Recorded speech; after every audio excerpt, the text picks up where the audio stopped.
should family and friends pay for goods and services? Absolutely not. They shouldn't pay? No. Why? Kidding.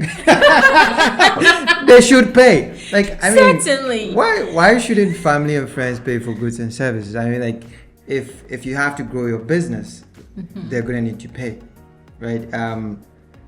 If I have a photography business and let's say about 3 of my family people are getting married and they're not paying, that's my time. That is the number of hours that I spent with them and money wasted, because 1, I have to get equipment, 2, I have to transport myself from where I live to the venue that they're going to have the event, and then I have to spend time, probably like 5 hours, 8 hours there, and that is an opportunity cost. I'm missing someone else's wedding that could have paid me that much.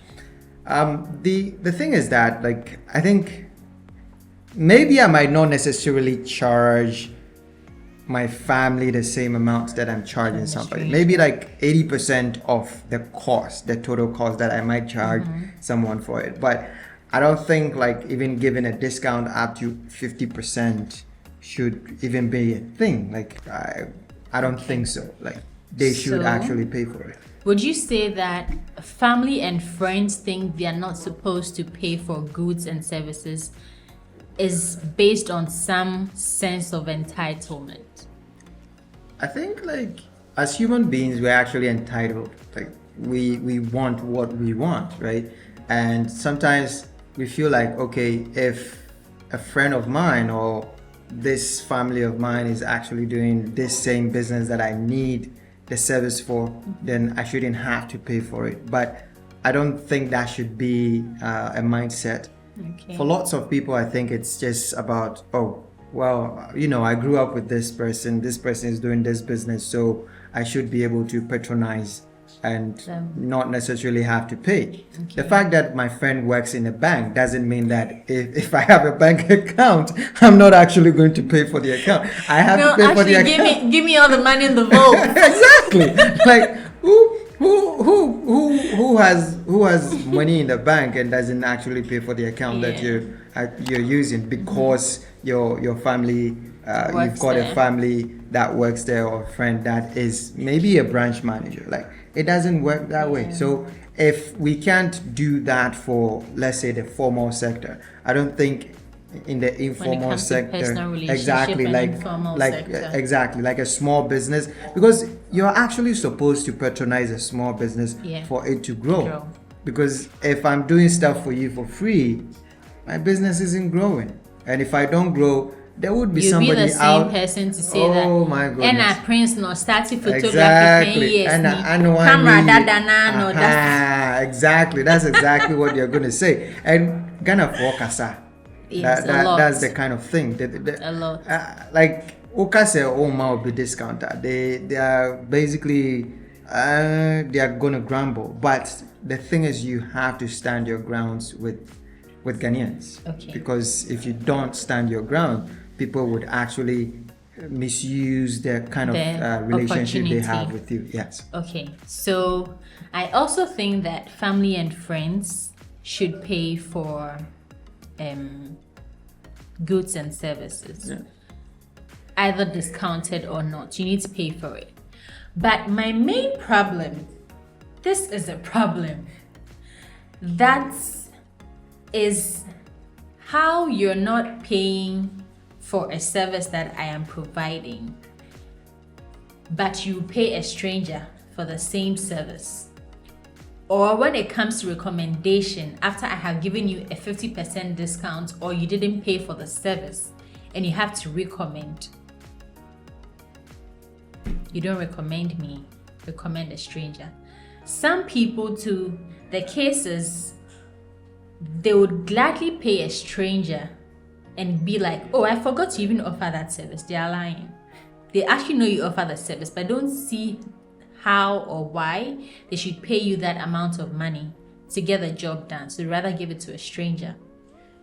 I think there is this saying about familiarity, like familiarity breeds contempt. Yeah, right. So like that is basically what that is, I believe, because when people become so familiar with you, they sort of, I would say, downplay the service that you provide, right? They downplay your intelligence, like your intellect, your talent. It's true. That is basically what that is. So if someone, and I think this is very true of a lot of people, because if I've gone to piloting school and I start flying a plane, some parents will be like, I'm not sitting in your plane. Like, there's no way I'm sitting in your plane. Do you get it? Like, so that's a similar thing when it comes to friends and family not wanting to actually pay for the service, because they're like, wait, you're known and I'm higher. Like, why should I be paying you for that service?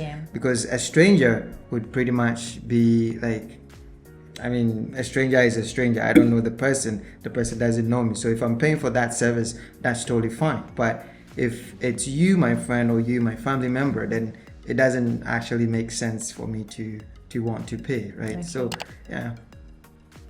So, then again, I'm just wondering. So I know some people, who provide certain goods or services, but then because they know this habit of family and friends don't wanting to pay for the service, there's someone that does the fronting. Right. So would you say this is why some people pick other people to do fronting? Oh, I don't own the business, this person does, just to get you to pay the full service. I think so, because the thing is, like, if they're going to be paying a stranger for the service, I might as well use a stranger to actually fund the business, right? To fund the business, so that they pay me for whatever service I'm doing, right? So then it's going to be like, oh, let's say Paul owns the business and I work for Paul, or I work with Paul. Do you get it? So that Paul takes all of the money, and then we get to do whatever we have to do to split that money, right? So I think that's actually the case, that when we have this at the front, the only thing is that, which is also sort of an issue, that person would also have family and friends that would actually want to. So when it gets there, we switch. I don't own the business, Paul owns the business. That's also a scenario where you probably might face, where the person you're actually using as a front for the business would also have family and friends who would want to patronize the business, but then not at a cost. They want you to give back to them for free. Does this come down to structuring of businesses? Because I think this is why person A owns a boutique, right? But there's someone who's a receptionist, there's someone who's in charge of accounting, right? And so when you come, because there's someone, I just own the business, but then I have a structure that you have to go through. And so you end up not dealing with me directly, you end up dealing with other people, just to make sure that you pay for the service. I mean, like, most business owners are quite busy. Like, I've seen a lot of small businesses where we live, and you see that they are quite busy with what exactly they're doing. So maybe they need to hire people who would actually do the business. So whether you're family, you're a friend, you're a stranger, when you come, you're actually meeting those people that work for the business. You're not meeting the business owner. The business owner could be in the background or could be in the office doing something else, dealing with maybe their suppliers, dealing with people that they actually have to deal with to get their business running, right?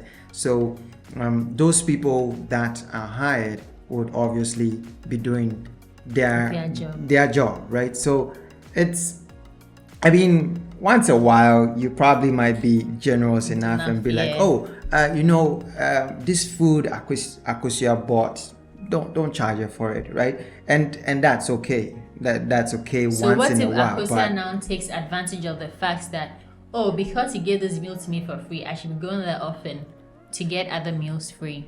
I mean, like, some people do that. I know some people do that, but I think once you've not made it a habit that anytime Akosia comes to eat, you're actually giving the food for free, then you actually do not create a precedent where Akosia comes 1, 2, 3 times, and then you've actually given them the food for free, and then they come the 4th time, and you're like, you know what? I'm not actually giving you this food for free this time. So then they're like, okay, what just happened? Did I have a fight with you? Like, was there something that actually happened? Funny exactly, right? Because like I work in a banking industry, and what we actually do is sometimes like maybe a customer would possibly call, and this is not like families itself, right? Strangers that you deal with on a day-to-day basis. They would actually call and say like, hey, I've been charged a fee and I don't know what exactly that fee is, right? And you go like, okay, this is the type of fee that you got charged because you didn't have enough money in your account.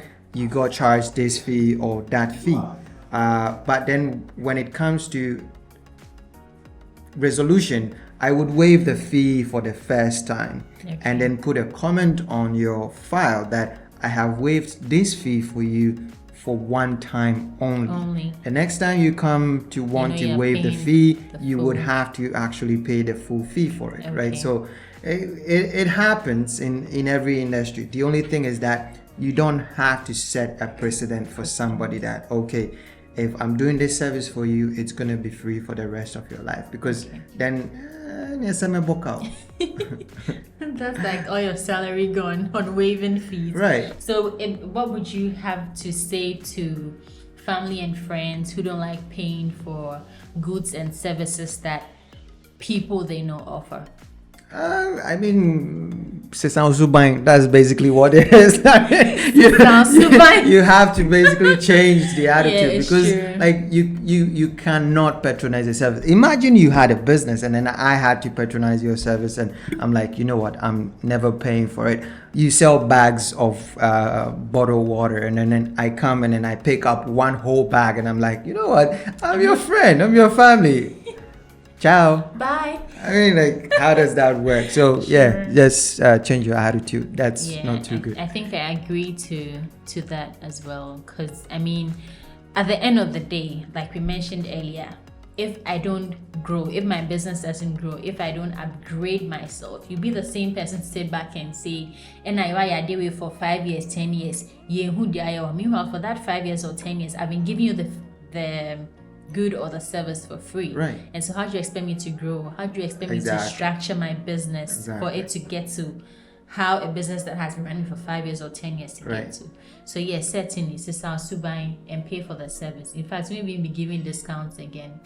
Pay for the service.